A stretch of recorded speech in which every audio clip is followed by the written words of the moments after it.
এবার বাবা মা ভাই বোন কিংবা দাদা দাদির কাছ থেকে পাওয়া সম্পদের উপর কর বসাতে যাচ্ছে এনবিআর। সম্পদের মূল্য ভেদে যা হবে সর্বনিম্ন 1% থেকে সর্বোচ্চ 10%। প্রথমবারের মতো এই ব্যবস্থা চালুর মাধ্যমে 5,000 কোটি টাকা বাড়তি আয় করতে চায় রাজস্ব বোর্ড। সরকারের উচ্চ পর্যায়ের অনুমতি মিললে যা কার্যকর হবে নতুন অর্থবছর থেকেই। মইনুল হাসানের বিশেষ প্রতিবেদন। সাধারণত বাবা মা স্ত্রী সন্তান ভাই বোনের মতো কাছের কিংবা দাদা দাদি শ্বশুর শাশুড়ি অন্যান্য দূরের আত্মীয়র কাছ থেকে পাওয়া সম্পদকে গণ্য করা হয় উত্তরাধিকার সম্পদ হিসেবে। চলমান আইনে যার বিপরীতে কোনো কর নেই বাংলাদেশে, যদিও চালু আছে ইউরোপ আমেরিকার মতো উন্নত রাষ্ট্রে। তবে এবার রাজস্ব আয় বাড়াতে সেদিকে নজর দিচ্ছে এনবিআর। এ সংক্রান্ত পর্যালোচনা কমিটির সুপারিশ অনুমোদন পেলে তা কার্যকর হবে আসছে বাজেটের পর থেকেই। সুপারিশ অনুযায়ী সম্পদের পরিমাণ যত বেশি হবে করও দিতে হবে তত বেশি। কাছের আত্মীয় যেমন বাবা মা ভাই বোনের কাছ থেকে পাওয়া সর্বনিম্ন সম্পদ মূল্য 1 কোটি টাকা পর্যন্ত হলে কর দিতে হবে 1% হারে। আর 11 কোটি টাকার বেশি সম্পদ পেলে করের পরিমাণ হবে 5%। অন্যদিকে দূরের আত্মীয় যেমন শ্বশুর শাশুড়ির কাছ থেকে পাওয়া 1 কোটি টাকা পর্যন্ত সম্পদের বিপরীতে কর হবে 3%।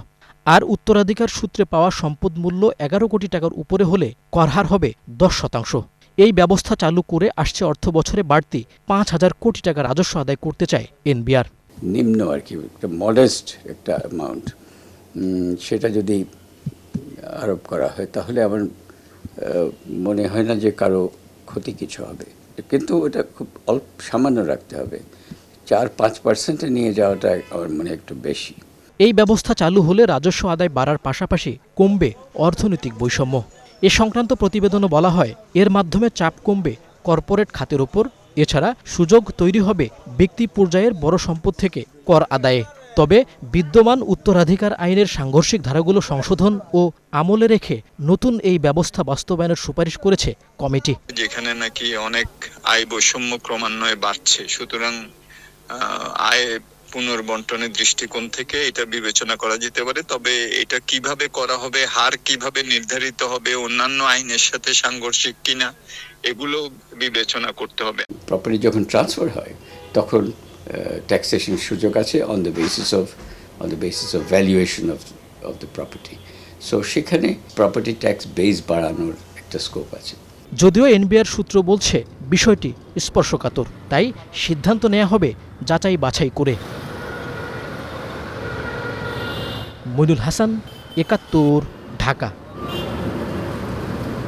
২,৫০০ মেগাওয়াট, যার সবচেয়ে বেশি প্রভাব পড়ছে গ্রামাঞ্চলে। আর ক্ষতির মুখে পড়ছেন ব্যবসায়ী উদ্যোক্তারা। মূলত জ্বালানি সংকটের কারণেই চাহিদা মতো উৎপাদন করতে পারছে না সরকার।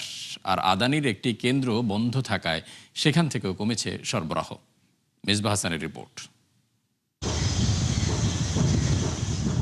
বৈশাখের শুরু থেকেই যেন গরমের তীব্রতা অতিষ্ঠ করে তুলছে দেশবাসীকে। গ্রাম থেকে শহর সবখানে হাঁসফাঁস অবস্থায় সাধারণ মানুষ। তবে গরমের সাথে পাল্লা দিয়ে যেন আরও অসহনীয় হয়ে উঠছে লোডশেডিং। হেমায়েতপুর থেকে ঢাকায় ডাব বিক্রি করতে আসা রমজানের এই জীবনযাত্রায় সেই প্রভাব স্পষ্ট। রাত্রি 11টার দিকে যাই, গিয়ে দেখি বিদ্যুৎ নাই, পরে অপেক্ষা করি 12টা একটার সময় আসে, আবার কষ্ট করে ঘুমাই, আবার ভোর রাতে চলে যায়। ওই অবস্থা সারাদিন জার্নিং করে যায়, কিন্তু চটপটে বেড়েছে, এরপর আপনার বিদ্যুৎ থাকে না, আপ ডাউন করে, এই কষ্টতে চলতেছে আর কি। পাওয়ার গ্রিড বাংলাদেশের তথ্য বলছে বুধবার বিকেলে বিদ্যুতের চাহিদা ছিল 15,670 মেগাওয়াট, বিপরীতে উৎপাদন ছিল 13,000-এর কিছু বেশি। ফলে লোডশেডিং করতে হয় প্রায় 2,500 মেগাওয়াট, যার সবচেয়ে বেশি ভুক্তভোগী গ্রাম এলাকার মানুষ। বিশেষজ্ঞদের শঙ্কা এই অবস্থা চলতে থাকলে প্রভাব স্পষ্ট হবে রাজধানীতেও। এনশিওর করতে হবে যে কয়লা ভিত্তিক বিদ্যুৎ কেন্দ্রগুলো যেন সম্পূর্ণ চলে। ওইখানে যদি ঘাটতি হয়, ওইখানে যদি আমাদের গাফলতি হয়, তাহলে কিন্তু আমাদের সমস্যা অনেক বেড়ে যাবে। বিদ্যুতের ঘাটতির পেছনে বড় সংকট রয়েছে জ্বালানির। তথ্য অনুযায়ী বর্তমান গ্যাস ভিত্তিক বিদ্যুৎ কেন্দ্রের সক্ষমতা প্রায় 12,500 মেগাওয়াট, কিন্তু উৎপাদন করা যাচ্ছে না অর্ধেকও। পিজিবির তথ্য বলছে মোট 136টি কেন্দ্রের মধ্যে বুধবার বন্ধ ছিল 47টি। যার ২৭টি ছিল জ্বালানির অভাবে, বাকিগুলো পড়েছিল রক্ষণাবেক্ষণের জন্য। বিশেষজ্ঞরা বলছেন, আওয়ামী সরকারের সময় জ্বালানি নিশ্চিত না করেই একের পর এক বিদ্যুৎ কেন্দ্র তৈরি ও আমদানি নির্ভরতা নীতির কারণেই বাড়ছে লোডশেডিংয়ের মাত্রা।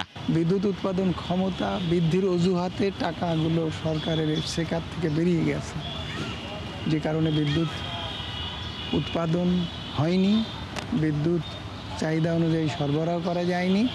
এর সঙ্গে তেল সংকট অমুক টমুক এগুলো কোনো ফ্যাক্টর না। ফ্যাক্টরটা হচ্ছে বিদ্যুৎ সমস্যা সমাধানে সরকারের দর্শনগত জায়গা এবং সরকারের পলিসিগত বিষয়। আগের সরকার যেভাবে কাঠামো বিনির্মাণ করে দিয়ে গেছে, সরকারের দায়িত্ব নেওয়ার কারণে সেই কাঠামোর মধ্যে এসে পড়েছে। পিডিবির পর্যবেক্ষণ বলছে, এবার গ্রীষ্মে দেশে বিদ্যুতের চাহিদা ছাড়িয়ে যেতে পারে 18,000 মেগাওয়াট, যদিও এর আগে সর্বোচ্চ উৎপাদন ছিল 16,500-এর মতো। মিসবাহ হাসান, ৭১, ঢাকা।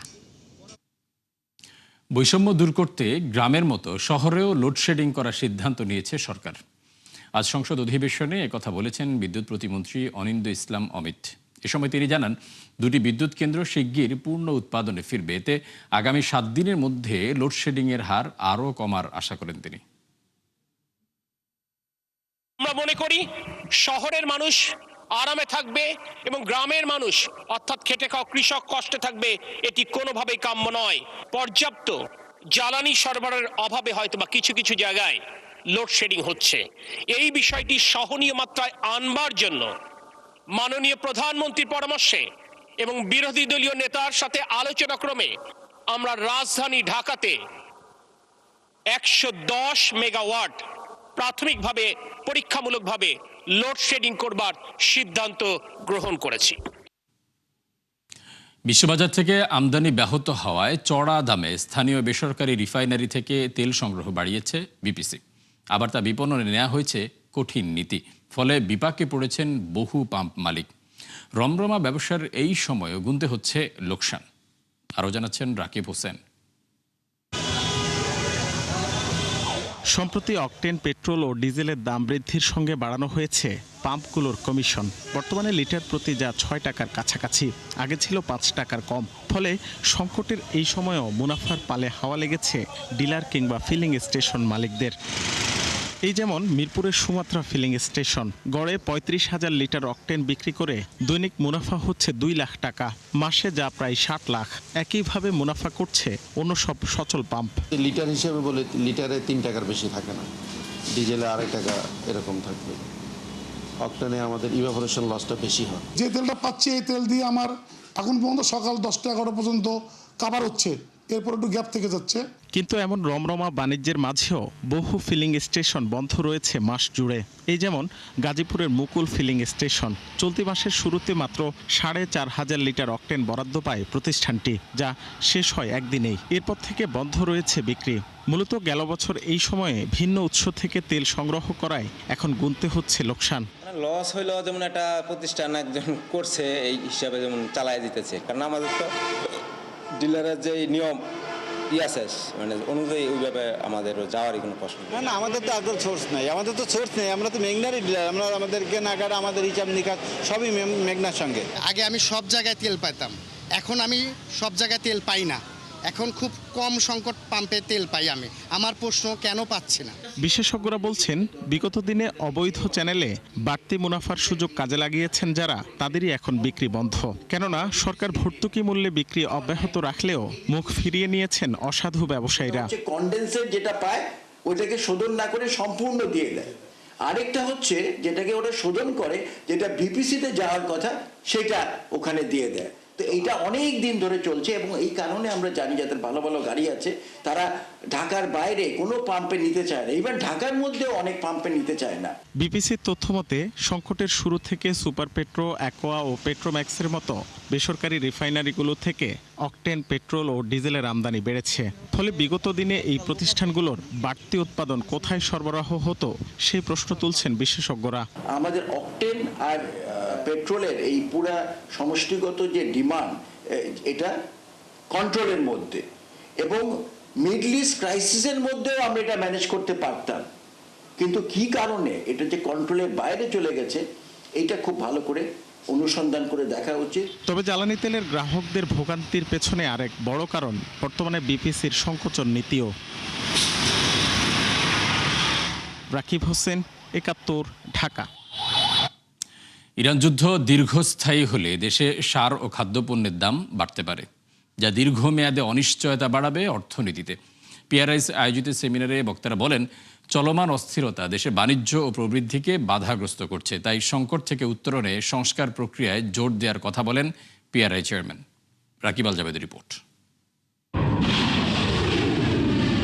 মধ্যপ্রাচ্য যুদ্ধ গড়াতে চলেছে প্রায় 2 মাস। এরই মধ্যে তার বহুমুখী প্রভাব স্পষ্ট হতে শুরু করেছে বিশ্বব্যাপী। আর বাংলাদেশও ভুগছে জ্বালানি সহ নানা সংকটে। তবে এই যুদ্ধ আরও দীর্ঘস্থায়ী হলে অনিশ্চয়তা বাড়বে অর্থনীতিতে, বাড়বে সার ও খাদ্যপণ্যের দামও। গবেষণা সংস্থা পিআরআই সেমিনারে এমন আশঙ্কার কথাই জানান বক্তারা। Go back to the 7% growth rate, 8% growth rate যে Bangladesh economy has the potential to grow. অর্থনৈতিক সংস্কার থেকে সরে দাঁড়ায় সেটা অর্থনৈতিকভাবে একটি আত্মঘাতী সিদ্ধান্ত, কারণ এই অর্থনৈতিক সংস্কারকে আইএমএফ এর দাবি হিসেবে দেখা ভুল হবে। কথাটা বলা হচ্ছে, মনে করা হচ্ছে যেন যেটা আইএমএফ বলছে তাই করছে, আসলে না। কিন্তু এটা আমার নিজের প্রয়োজনে, আমার নিজের সংস্কার দরকার। এটা আইএমএফ বলুক আর না বলুক। বক্তারা বলেন, যুদ্ধের ফলে থমকে গেছে বাণিজ্য প্রবৃদ্ধির চাকা। তাই অর্থনীতির চলমান রক্তক্ষরণ ঠেকাতে বৈশ্বিক সাহায্যের দিকে না তাকিয়ে নিজস্ব পরিকল্পনা ও সম্পদের সুষ্ঠু ব্যবহার বাড়ানোর উপর জোর দেন তারা। এ সময় ব্যবসার সার্বিক পরিবেশ ও অতিরিক্ত শুল্কের উপর সমালোচনা করেন ব্যবসায়ীরা। আর ব্যাংক খাতকে পুরনো লুটেরা মালিকদের কাছে ফিরিয়ে না দেওয়ার পরামর্শ দেন আইসিসি বাংলাদেশের সভাপতি। আমাদের 5টা যে ইসলামিক ব্যাংক ওই যে মার্জ করা হয়েছিল, তো এইটা নাকি আবার পুরনো মালিকদের কাছে চলে যেতে পারবে। যদি এনফোর্সমেন্ট করতে হয় তাহলে দেখা যাবে যে আপনার অর্ধেক ব্যাংকও থাকবে না। Industry is treated like any other industry. Import of raw materials, import of capital machinery, but this industry has its own modus operandi, and we need to, as policymakers, as the government has to realize that if they want this industry to grow. রক্তক্ষরণ হচ্ছে আমাদের অর্থনীতিতে। এই রক্তক্ষরণ কিন্তু এইভাবে আর আমরা বেশি দিন নিতে পারবো না। জাতি হিসেবে টিকে থাকা আমাদের জন্য কঠিন হবে। বর্তমান বাস্তবতায় প্রবৃদ্ধির চিন্তা না করে বরং অর্থনীতির ঝুঁকি কমানোর দিকে মনোযোগের পরামর্শ দেন আলোচকরা। 1000 crore টাকা from বাংলাদেশ। রাকিব আল জাবেদ, ৭১, ঢাকা। হরমুজ প্রণালী বন্ধে বিপাকে বিশ্বের শীর্ষ ইউরিয়া সার আমদানিকারক দেশ ভারত। দীর্ঘদিন ধরে প্রধান উৎস মধ্যপ্রাচ্য থেকে প্রয়োজনীয় সার না আসায় বড় ধরনের চাপে দেশটির কৃষিখাত। বন্ধ রয়েছে সারের প্রধান কাঁচামাল প্রাকৃতিক গ্যাস সরবরাহ। তাই সংকট কাটাতে যুদ্ধ পূর্ববর্তী সময়ের তুলনায় দ্বিগুণ দামে সার কিনছে দেশটি। নুসরাত মমি জানাচ্ছেন বিস্তারিত। বিশ্বের 1/3 সার পরিবহনে ব্যবহার হয় হরমুজ প্রণালী। এছাড়া মধ্যপ্রাচ্য থেকে সার উৎপাদনের প্রধান কাঁচামাল প্রাকৃতিক গ্যাসও এশিয়ায় যায় এই পথ ধরেই। সম্প্রতি ইরান যুদ্ধের প্রভাবে বন্ধ রয়েছে কৌশলগত গুরুত্বপূর্ণ এই জলপথ। আর এতেই বিপাকে বিশ্বের শীর্ষ ইউরিয়া সার আমদানিকারক দেশ ভারত। সারের অভাবে ভয়াবহ বিপর্যয়ের মুখে দেশটির কৃষিখাত। সংকট সমাধানে এরই মধ্যে উদ্যোগ নিয়েছে মোদি প্রশাসন, যেখানে যুদ্ধ পূর্ববর্তী সময়ের চেয়ে দ্বিগুণ দামে কিনছে ইউরিয়া সার। বাজারজাতকারী প্রতিষ্ঠান ইন্ডিয়ান পটাশ পশ্চিম উপকূলে $935 দরে 15 লাখ টন ও পূর্ব উপকূলে দিচ্ছে $959 দরে 10 লাখ টন, যা এর আগে ছিল টন প্রতি $490। ভারতে ইউরিয়া সারের বার্ষিক চাহিদা 1 কোটি টন, যার মধ্যে 56 লাখ টন সরবরাহের প্রস্তাব পায় ইন্ডিয়ান পটাশ লিমিটেড। সেখান থেকে সর্বনিম্ন $935 25 লাখ টন সরবরাহে সম্মত হয় প্রতিষ্ঠানটি। উল্লেখ্য, কৃষকদের কম দামে সার সরবরাহে বাজারজাতকারী প্রতিষ্ঠানগুলোকে ভর্তুকি দিয়ে থাকে ভারত সরকার। আমদানি খরচ বৃদ্ধি পেলে বাড়বে ভর্তুকির পরিমাণও। মূলত ইউরিয়া সারের উৎপাদন প্রাকৃতিক গ্যাসের উপর নির্ভরশীল, যার প্রধান উৎস মধ্যপ্রাচ্য। হরমুজ প্রণালী অবরোধে কাঁচামালের সরবরাহ ব্যাহত হওয়ায় ভারতে বন্ধ বহু সার কারখানা। ফলে বছর ব্যবধানে উৎপাদন কমেছে 24.6%। এতে ভয়াবহ হুমকিতে দেশটির খাদ্য নিরাপত্তা। নুসরাত মৌমি, ৭১। দর্শক, এই ছিল ৭১ বিজনেসের এখনকার আয়োজনে। সরাসরি সংবাদ অনুষ্ঠান দেখতে চোখ রাখুন ৭১-এর ফেসবুক পেজ এবং সাবস্ক্রাইব করুন ৭১-এর ইউটিউব চ্যানেল। থাকুন ৭১-এর সাথে।